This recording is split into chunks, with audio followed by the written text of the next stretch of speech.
Welcome to the 9642 podcast. This is your host, Mr. NumberNIne. And this is The Fool. This is where me and The Fool give our Unqualified and unrequested ramblings on the various issues in the world of sport. or something like that.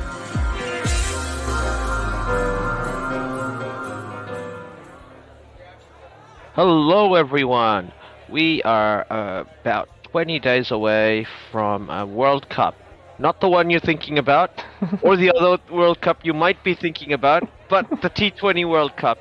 And I know what you're all asking. Did we have a World Cup last year? Yes, we did. About a year ago. But that was the 2020 World Cup. Yes, Yeah. That's how it works.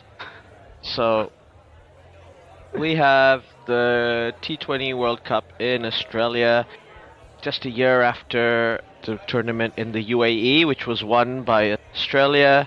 Yeah. Now we have to see if the Australians can defend their title. So we just have a bit of a review of the tournament. So, what do you think? Are you excited about the tournament? Actually, reasonably so, yes. As it's getting closer, you say it's only 20 days away, so that's been a weird feeling because it was only last year, but last year's one was a bit weird as well, because you knew this one was coming this year. Like, Yeah. It was sort of, hey, 2 World Cups back to back, year on year. But Yeah. And also, excited. back to back, we're getting, like, right after this World Cup ends, we are basically getting the Football World Cup Yeah. starting.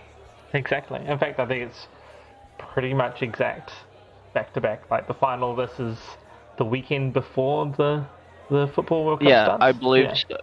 Yeah, it's exactly correct. Like, I think the final is 13th November, and Football World Cup starts a few days after that, if Yeah. I'm not wrong.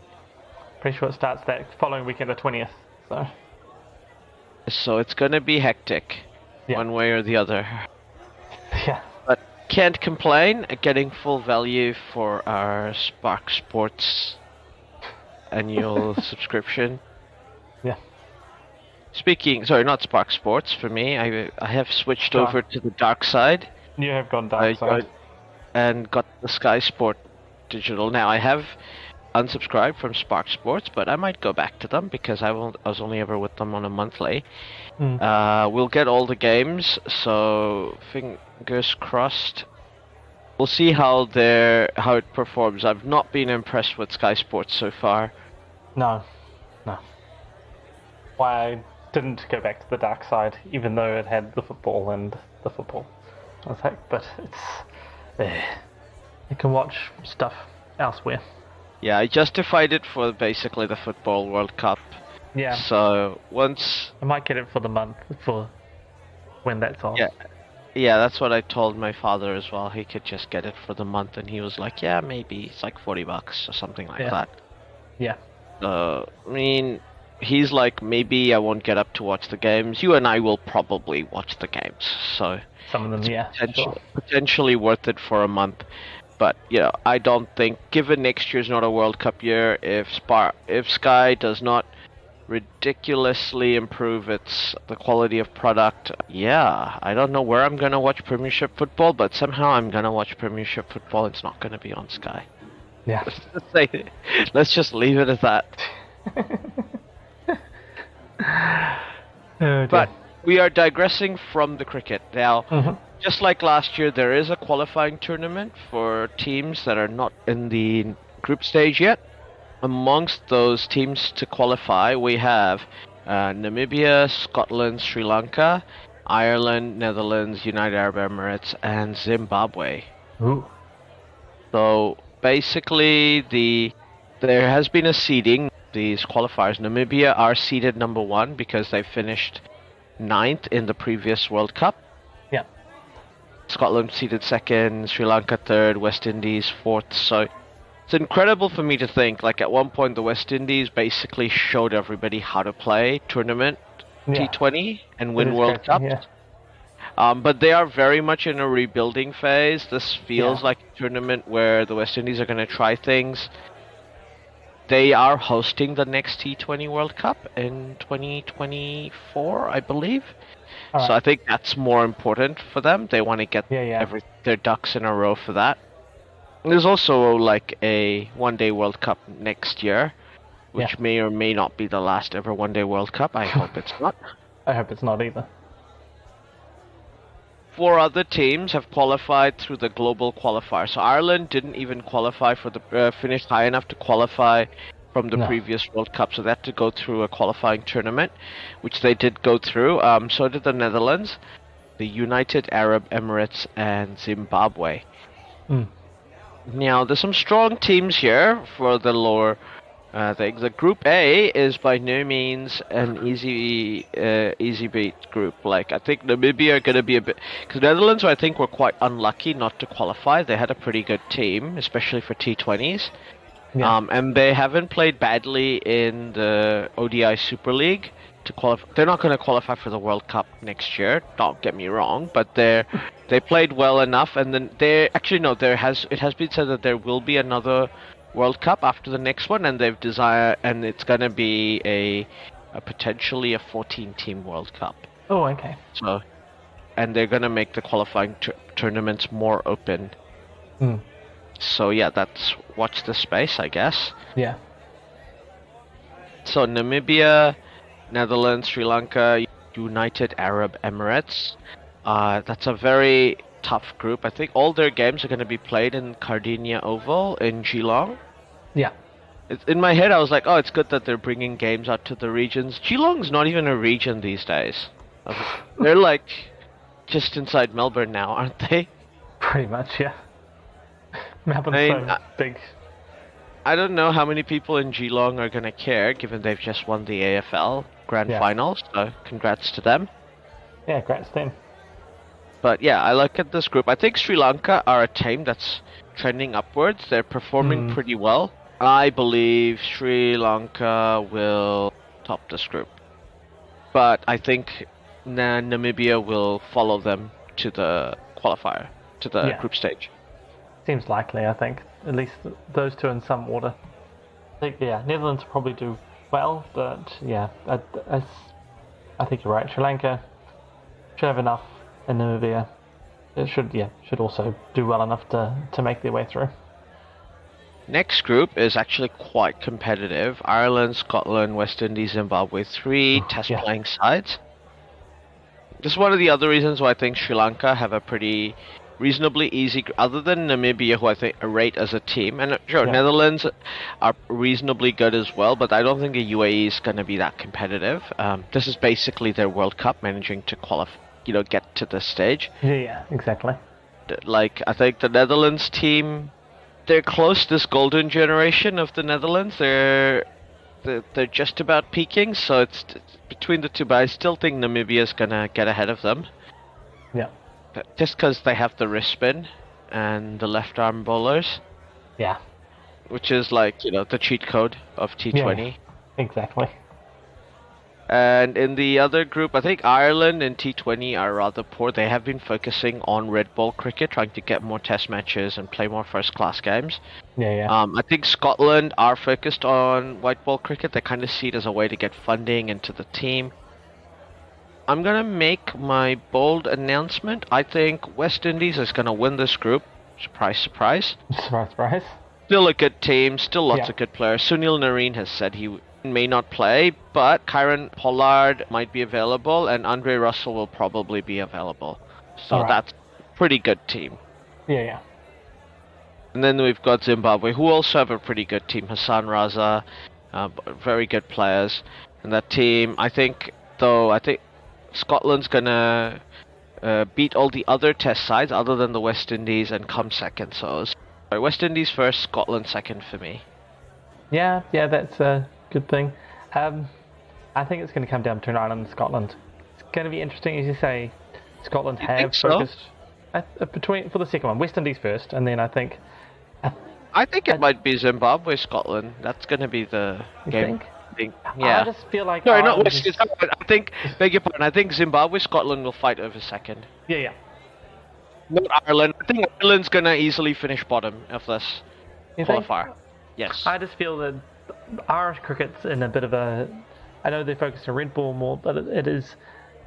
in its zenith, it's in quite a strong place right now. So that's why I'm just thinking that they're on a high. Sure, it's white ball and it's T20, and that's sort of it's very much the opposite of what they've been focusing on. But good cricket is good cricket. That they have been playing well, so that's why I think that they might push through there and get second. But I think you're right that it's going to be a really close pool. I think it's West Indies first, probably easily. Though West Indies does sometimes manage to trip up here and there. Second is going to be hard to pick either way, but I just feel like Ireland is saying they're playing good cricket at the moment. Sure, across all formats, but I think that's just going to pull them through. Looking on from that, I think the groups are quite tough for New Zealand. Like, arguably they are in the group of death. I think top 2 teams go out. Like, it's a semi-finals and then finals, so it's only the top 2 teams per group. Yeah, just semi-finals, final. Very tough. So Afghanistan, Australia, England, New Zealand. I think when it comes to T20s, all of those 3 teams on paper are better than New Zealand, because they all have good wrist spinners. They have both the pace bowlers. Like, New Zealand has pace bowlers to make up for it, and a left arm pace bowler in Trent Boult, but we don't have a wrist. We have Ish Sodhi, I guess. Yeah. But like, the hitting power is where the other part comes, right? Like, Australia have that long batting lineup with Matthew Wade coming in at 7, and David Warner's found a return to form. And England are England. Like, England are just really, really good. Super unlucky to lose to us just because they lost the toss probably in the last World Cup. But the toss isn't going to be as important in Australian conditions. And Afghanistan are going to be tough for New Zealand to beat, just because, Rashid Khan, Mujib. I'm just saying, we did deal with Afghanistan reasonably easily last year in the UAE at that World Cup. The UAE. We did think going into that, this is going to be a real challenge for New Zealand. Afghanistan's going to think, and the batters just didn't really live up for it. Afghanistan's batters unfortunately let them down in that game. It is going to be easier to bat in Australia. Yeah. But I think New Zealand can beat Afghanistan. Just on paper, I think Afghanistan have a stronger bowling lineup, and arguably for T20 have more hitting power than New Zealand do. Like, New Zealand are going to be heavily reliant on Jimmy Neesham to close out innings. Yeah. New Zealand need an anchor, and then it's basically a question of whether people like Finn Allen, Glenn Phillips can come on. Yeah. And which version of Martin Guptill are we going to get? Like, Martin Guptill has arguably lost 2 white ball finals for New Zealand through, like, bad plays. And I hate to say that because he's one of my favorite players, and it doesn't take away from a really great white ball career for New Zealand, like what he's done throughout his career. But, he couldn't get the runs in the Super Over in 2019. I don't blame him for 2015. Like, that was just the whole team played badly. And, like, obviously, the T20 final, you can almost pretty much put it down to him. Like, he lost that game for New Zealand. Yeah. Like, that was a super match-losing knock. The fact that Kane Williamson managed to get it to a reasonable total showed that it was one of the best knocks anyone's ever played in a World Cup final. But losing captain's knock. But if Kane has an innings like that in him, definitely doable. I just wonder whether Guppy has in Australia, he might do better. Like, if there's not going to be as much spin. If Devon Conway opens with Martin Guptill, I think that changes the complexion of the team. Conway, Guptill, followed by Williamson. That's a decent top 3. Yeah, that's pretty good. Then you've got Finn Allen, Glenn Phillips, Jimmy Neesham. Yeah. Now, the bonus for New Zealand is Jimmy Neesham is like the fifth bowler, who's probably, as a fifth bowler, one of the best fifth bowlers you can have. Yeah. So you've got Ish, Tim Southee, Trent Boult, and Lockie Ferguson. Those are locks in the bowling lineup, I think, just without... If Devon Conway is the wicket-keeper opening, you have the option of whether you want to take someone like an Adam Milne, just to get some extra pace, along with Jimmy Neesham, because Jimmy Neesham is a good closer. He's a decent... In T20s, he can bat number 6. Yeah, exactly. Because, as we said, we've got the top 3. While the top 3, other than Conway, are not, good, don't have like the hitting power, Finn, Allen, and Glenn Phillips definitely can. Yeah, definitely. And so can Jimmy Neesham. So a lot depends on who they pick at number 4 and how that person plays. I think Finn Allen could be a really good number 4. Part of me wonders whether or not Finn Allen should open and Conway should bat at number 4 to be because Conway can pretty much or is it because number 4 is the most difficult position to bat in T20s because you're not quite the backup opener. Part of me thinks whether or not that should be Kane Williamson or Devon Conway, just one of those two potentially. Because Glenn Phillips, I think number 5. I don't want him. I think number 4 is too high. Feels like for him. Yeah, I know what you mean. Just feels a little high. It feels like it'd be better at number 5, and or pushed up if needed. Like things are going so well, but because you agree with me, right? Like the 4 that I mentioned in the bowling, Sodhi, Southee, Boult, and Ferguson, they're locked. Yeah. They have to.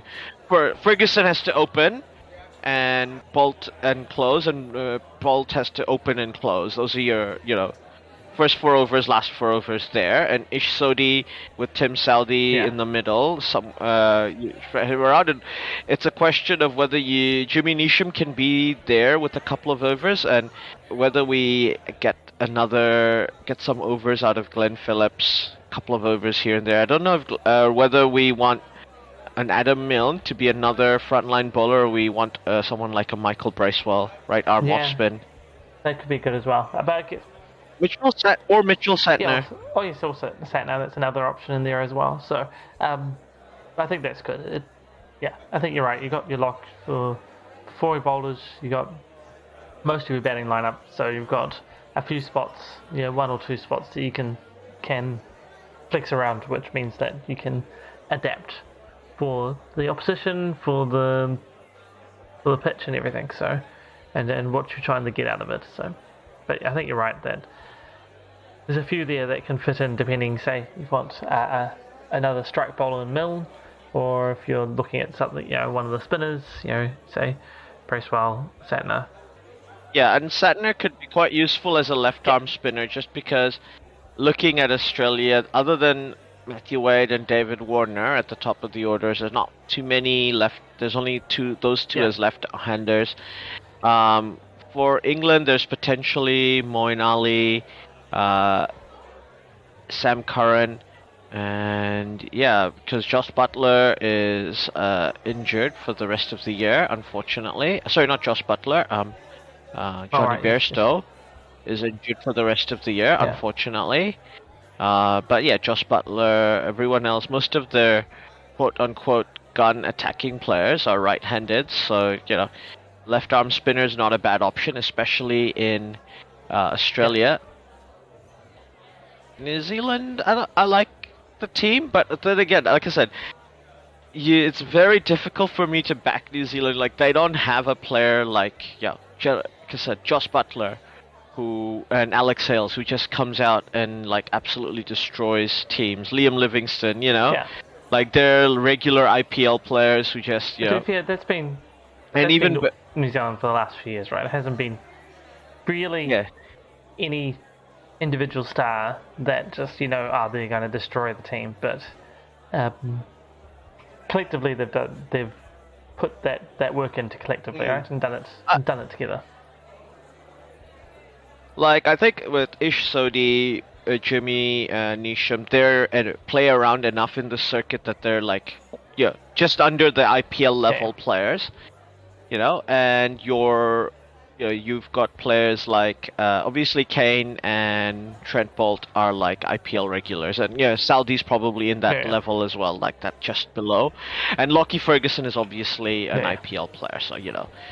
So, like, New Zealand, like, what they lack in the batting, they make up for in the bowling. The bowling, you know, you've got 2 IPL-level bowlers, and you've got a very good supporting cast. And it's just, like, you can just put 5 to 6 bowlers, and that's a lot of options. Exactly. And in T20, that's a good lot of options to have. You know, that's what they'll have to do to win games, basically. That's been the New Zealand game plan for a while, so yeah. Basically 160, 170, and like hope if they bat first and the bowling lineup keeps the defensive total, or the bowling lineup keeps it manages to get the the opposition out. It manages to limit the scoring to under 180, and hope the batters can chase that down. We'll see how effective that is come the tournament. But you know, it's fair. I know I should back New Zealand, but I think England definitely, and I think at home Australia surely are number 2 here. I mean, Johnny Bairstow is a huge loss, maybe the best white ball player in the world at the moment, almost without a doubt, right? Like, it's just easily the best, maybe even the best cricketer this year.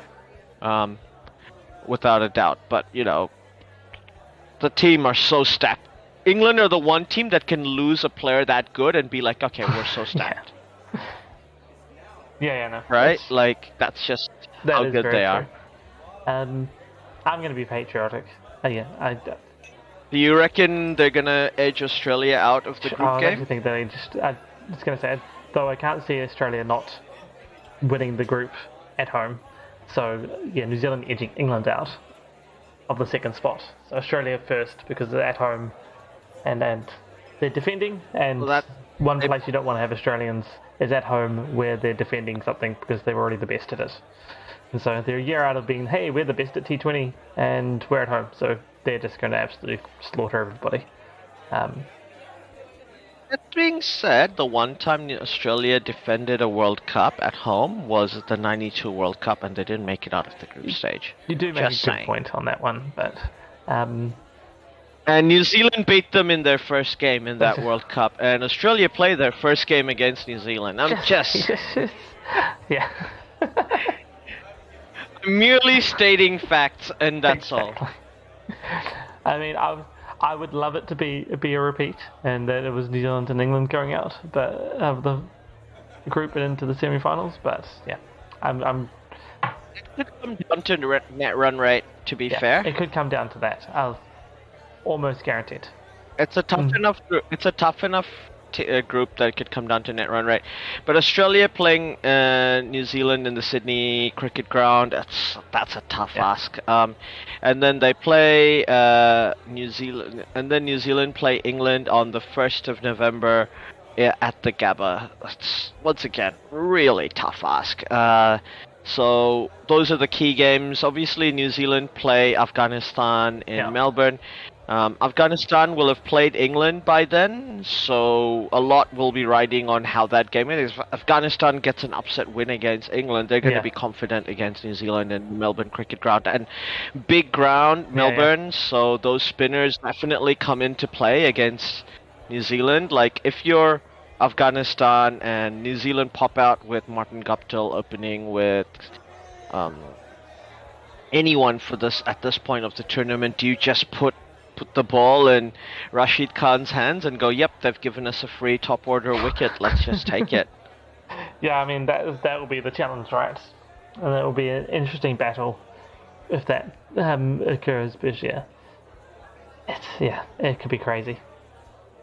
And because there's some good matchups for Afghanistan here. They play England in Perth. That stadium, that could be a tough stadium for them to get the win against England. But it's possible with their bowling lineup, and they have decent players. Melbourne, it's a very that'll bring their spinners in, but so will New Zealand spinners be in the game. But as good as Ish Sodhi is, and you know how much I love Ish Sodhi and I rate him highly, Rashid Khan is arguably the best T20 bowler ever. There is that. There's just... If I consider David Warner to be the best T20 batter ever, maybe Joss Buttler is close, because he can... I'm not talking about wicket-keeping, not taking that into account. If you take the wicket-keeping into account, Joss Buttler is arguably the best T20 player ever, because he's a wicket-keeper who opens the batting with a 160 strike rate. I'm sorry. Crazy. But David Warner is a 160 strike rate guy who averages in the 40s in T20. That's crazy. And David Warner is that rare player who, after the power play, increases his strike rate. And he goes in the power play at the 150 strike rate. So that just tells you how dangerous he is. He doesn't slow down for a long innings. He's just let me beat the shit out of you and get you down while you're here. And then continue to beat the shit out of you. Yeah, basically he just doesn't stop. Especially, a lot of that is because when he's chasing, he just goes, okay, we do a really good power play. We've reduced the target really badly. How about we just keep going hard, because I've done my job, but the more runs I get at a high strike rate, the more pressure you guys have in defending. And it's a very effective strategy. It also has the benefit of, if he does get out, the people coming in have a bit of buffer. He's put in, he's got the run rate right down, or the required run rate right down. If you've gotten 40 odd runs at 15 odd balls in the power play, you've done your job as an opener. Don't undo the job you've done in the middle overs. Exactly. At that point, just keep going. There's such a big slowdown, especially players Brendan McCullum, Chris Gayle, but Brendan McCullum to a degree I understand, because he was carrying that New Zealand batting lineup in a lot of those in his T20 career. But Chris Gayle didn't need to do that. The West Indies were stacked. They could have just kept going. But this England, it's a tough group for New Zealand. It is tough. But I think if they did finish third, they would be quite credible. And arguably, they're probably facing Sri Lanka, who is not going to be easy for them either, and probably Scotland or Zimbabwe. Or Ireland. So maybe even the West Indies, if the West Indies do badly in that qualifying tournament. Now, the Group 2 is the group of all the teams in the subcontinent and South Africa. South Africa not doing too well in T20s at the moment.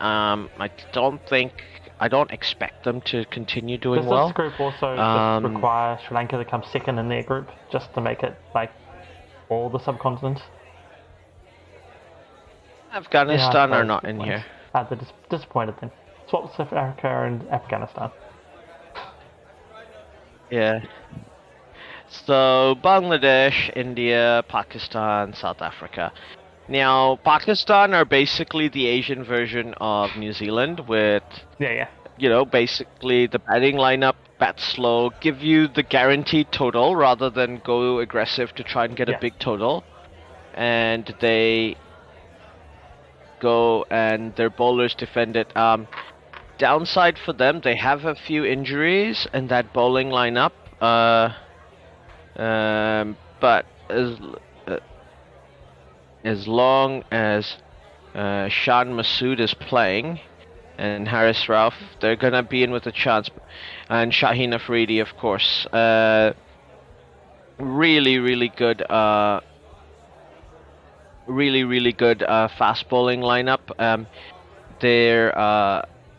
Their spin bowling is reliant on Iftikhar Ahmed and Kushil Shah, and Usman Qadir. We'll see how it goes. the T in Australia, a lot of the tactics that they've used, the batters especially, to help their bowlers out, has been in Asia. There's been some questions from Pakistan fans about whether it will work in Australia, whether you just need to be aggressive, just because the batting, the wickets are so good for batting. But that being said, they do have Babar Azam in the team, so surely he can pile on some runs when needed.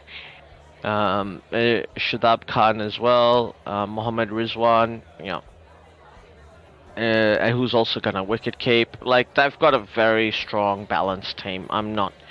I think I am inclined, as much as I would love to see Bangladesh go through. Bangladesh are currently not a good T20 side. There's just no hitting power in this team.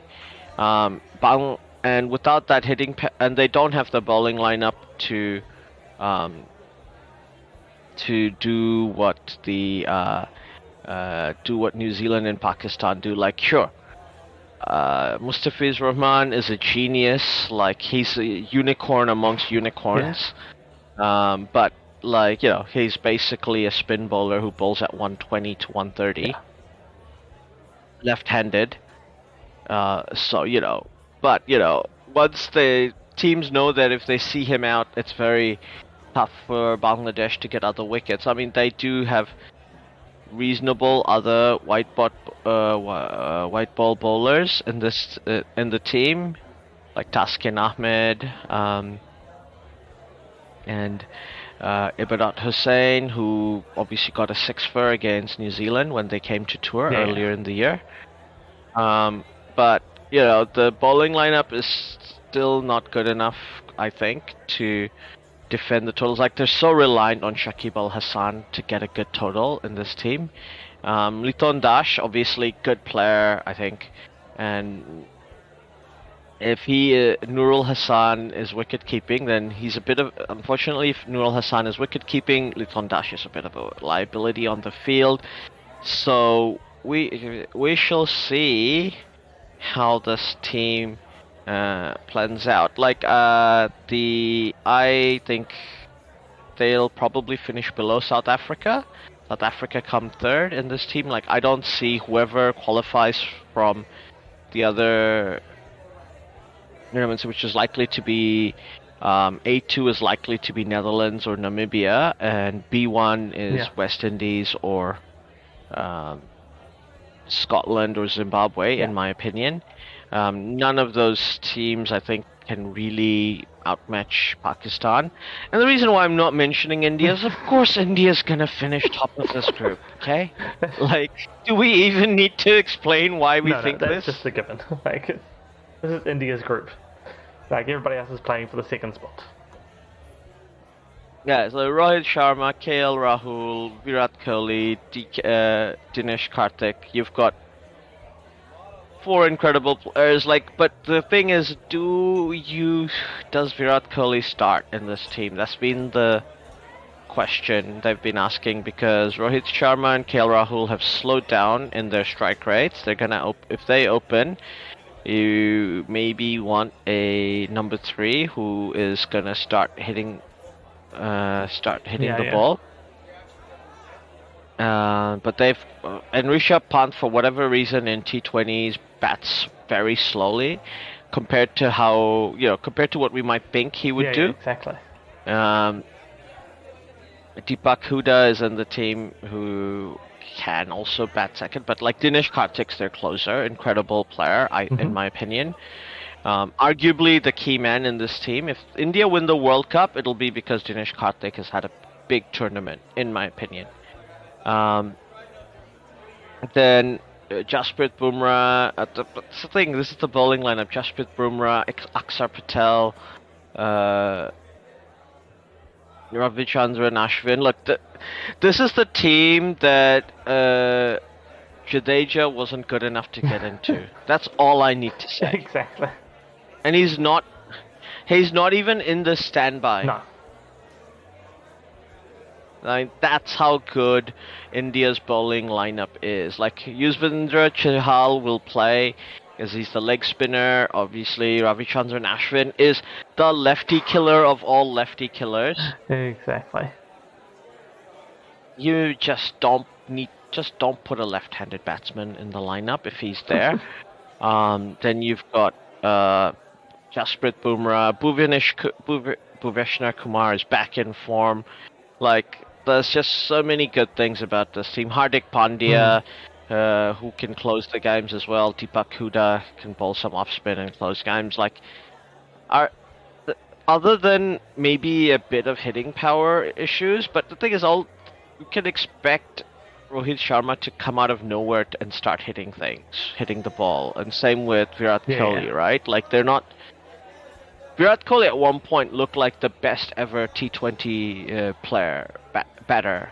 You know, like in between the 2014 and the 2018 T20s, like in that period, he looked like one of the best ever white ball batters ever. Maybe until the 2019 World Cup. So that, like, you know, I have no question in my mind that Virat Kohli is capable. It's whether he will do it. But this is potentially a swan song for a lot of these players. Virat Kohli gonna play in the next World Cup, maybe one more. Rohit Sharma's gonna be 37, Ashwin 38. I mean, sure, it's only 4. DK Dinesh Karthik will be 39, so. Yeah, that is getting on for all of them, really. Yeah. So it's a quote-unquote aging group. There's no player under 25. Rishabh Pant is the youngest player in the team. I mean, sure, he's a gun. Ashdeep Singh, 23. But still not lots. I mean, Ashdeep still... I mean, he's the left-arm fast guy if you want to bring a left-arm fast guy. Like, India doesn't need to consider bringing a left-arm fast guy. That says a lot as well. Akshar Patel is basically a left-arm medium pacer who's just throws darts from a high angle. That's like impossible to play. And he's left-handed. Yeah. Like, the reason why he can also get away with the kind of action he has, he can actually get the ball to go both ways. So even left-hand armors, he can take out. So, and there's very few weaknesses in this side. I can't. No. I mean, I would be picking. The only thing is that they are a long way off from. They haven't won a tournament since the 2011 ICC ODI World Cup. But yeah, I don't know. I think they're gonna finish. It's gonna be interesting basically whoever wins between India and Pakistan in that game on the 23rd of October at the Melbourne Cricket Ground will win this group. Yeah. I think that's a fair statement. I think that's a fair statement as well. But I think that's very hard for me to. I think this group, once you're in the knockouts, it's so dependent on the toss and the conditions on the day. Like T20 cricket is so difficult to predict.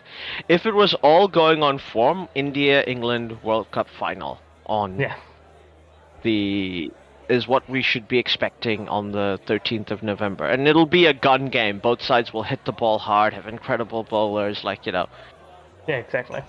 Absolutely incredible. But we don't, who knows what can happen in that time. Exactly. Like, I think after reviewing the groups, the only team that can upset that semi-final, like the way it looks, is New Zealand somehow managing to edge out a win against Australia in that first game in the Sydney Cricket Ground. If they can do that, then that group is open.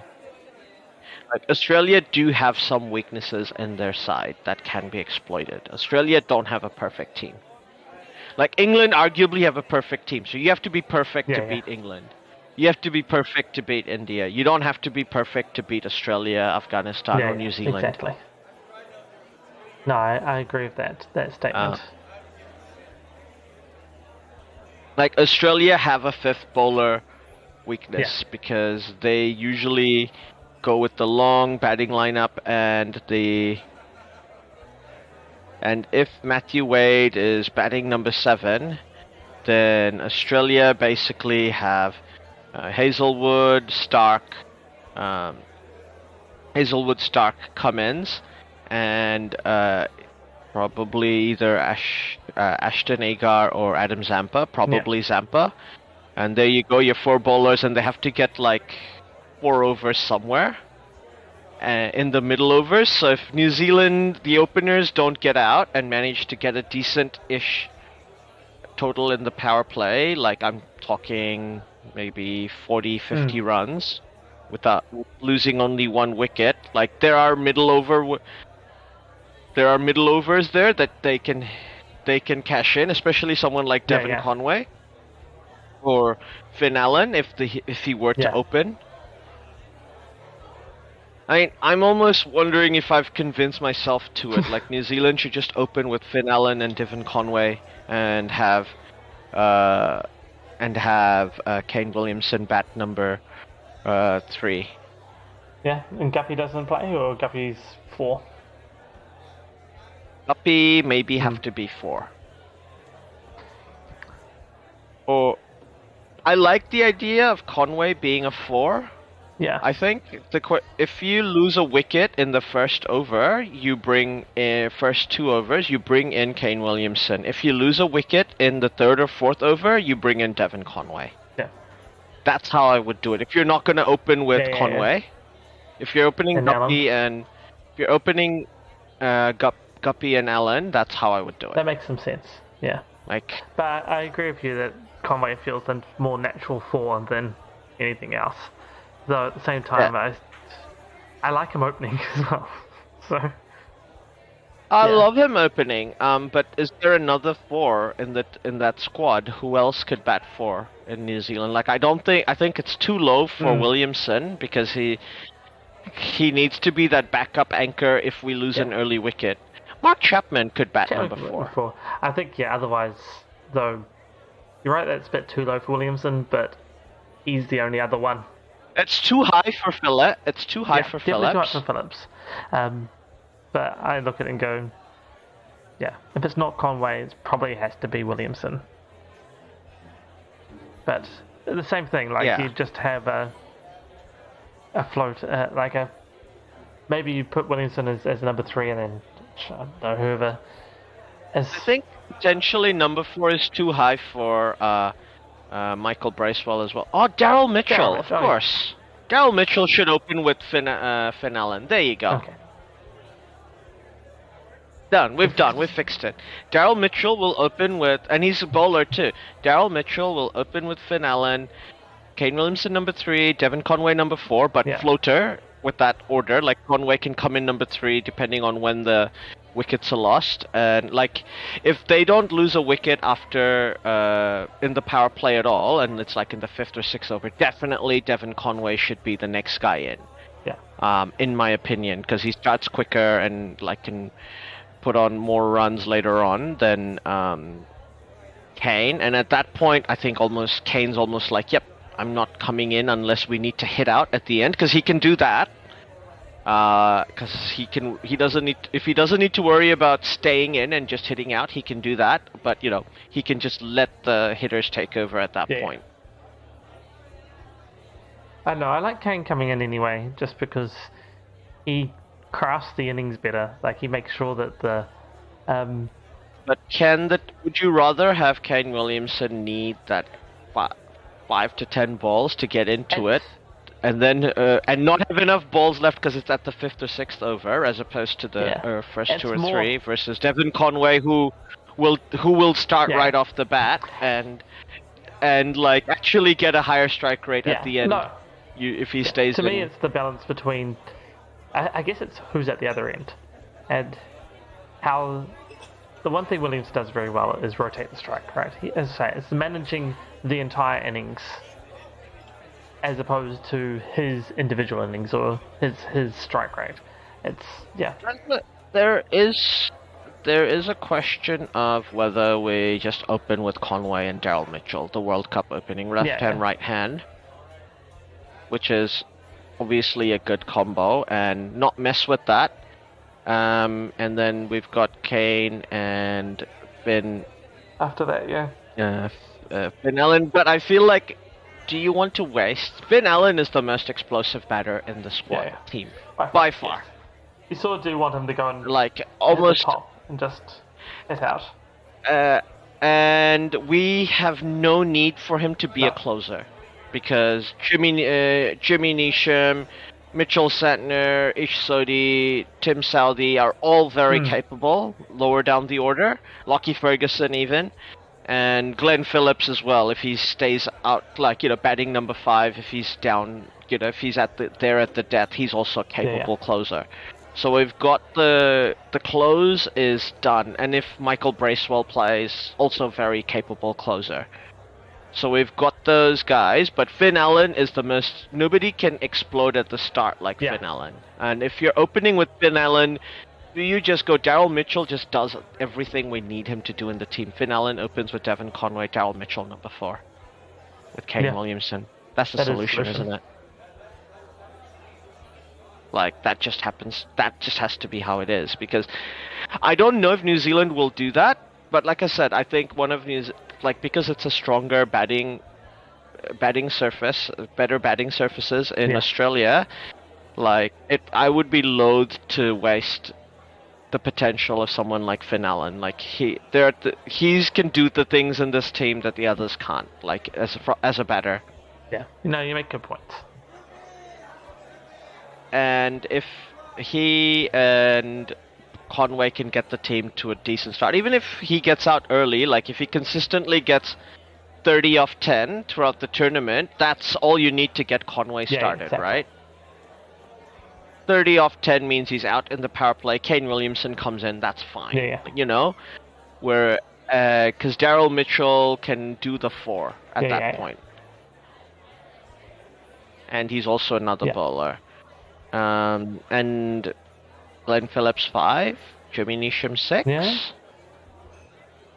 You've got the four other bowlers, so you've got another slot in there. So you can put in Michael Bracewell to strengthen that batting lineup. You can put Jimmy Neesham as low as number 7. So you can have Mitch Santner in there if you want. Mitch Santner if you want another bowling option, Michael Bracewell if you want another batting option. To be fair to Michael Bracewell, I think Mitch Santner is a much better bowler than him in T20. And Mitch Santner is a decent enough hitter in T20 as well. Like, not like we're losing too much batting power there. Yeah. Absolutely. If you want to go all in on the bowling, then, Adam Mill. Yeah, pretty much. I mean, this is the thing, right? Because Finn Allen is, in T20I, strikes at 169, and in domestic T20s and New Zealand strikes at 170. Yeah. Like, he's by far, the most impactful batter in the Super Smash. And there's nobody else coming down the pipeline. We know everybody else is a known quality, and there's nobody else coming down the pipeline who could potentially... And second is Glenn Phillips, but Glenn Phillips is more of a closer type. Yeah. So, I think I'd be happy with that. Like, if Glenn Phillips can do the number 5 the way we think he can do it, then I think the team's not bad. Like, it's a team that can beat Australia. Whether they will beat Australia, it's also a team that can beat England. If the right circumstances, win the toss, bat second, then definitely the toss is going to be super important. If New Zealand can win the toss against both England and Australia, they're in with a shot, I think. Because I think they can defend a total against Afghanistan, and they could probably defend a total against Sri Lanka if needed. or the West Indies if needed at this point. I think so. And like I said, I think New Zealand can't afford to not have two good spinners. Like, just looking at the game, Sydney Cricket Ground's a big ground. They play Afghanistan in Melbourne, that's a big ground, and they play New Zealand and England in the Gabba, sure, still big enough. Yeah. Like, the weakness is the lack. No, actually, we do have a wrist spinner. Why do I keep saying that's the weakness? No. Bangladesh that doesn't have a wrist spinner. That's the weakness. Yeah. But yeah. Ish Sodhi, if they can make Ish Sodhi and Mitchell Santner strangle, and Ish Sodhi can bowl in the death with his leggies. He has in the past. In the right condition. Depending on the conditions, so there's a few games in there where he might get to do that, so yeah, definitely, yeah. But it's Australia at home, right? And it's England. It could just be New Zealand and Australia in the semis. That's what I was picking.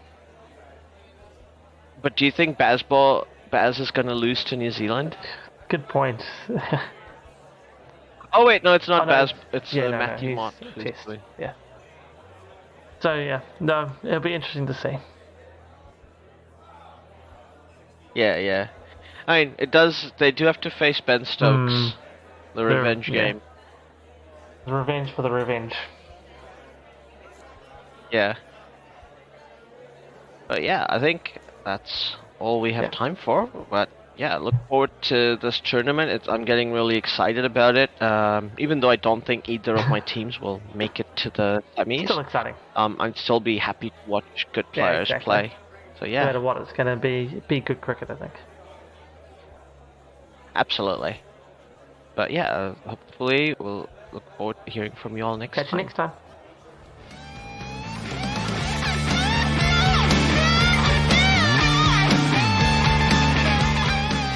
Well, that is the end. Thanks for listening all the way through. If you liked what you heard, we have even more. NineSixFourTwo Discord and a Buy Me a Coffee. Pretty sure it's Buy Me a Beer. Oh yeah, buy me a beer on buymeacoffee.com. In both these places, you can talk to us, and we may even listen, especially if you do buy a said beer or coffee. I might still be confused. Yes, we're easily bribed. All links are in the show notes below. Don't forget to like and subscribe. This is on YouTube.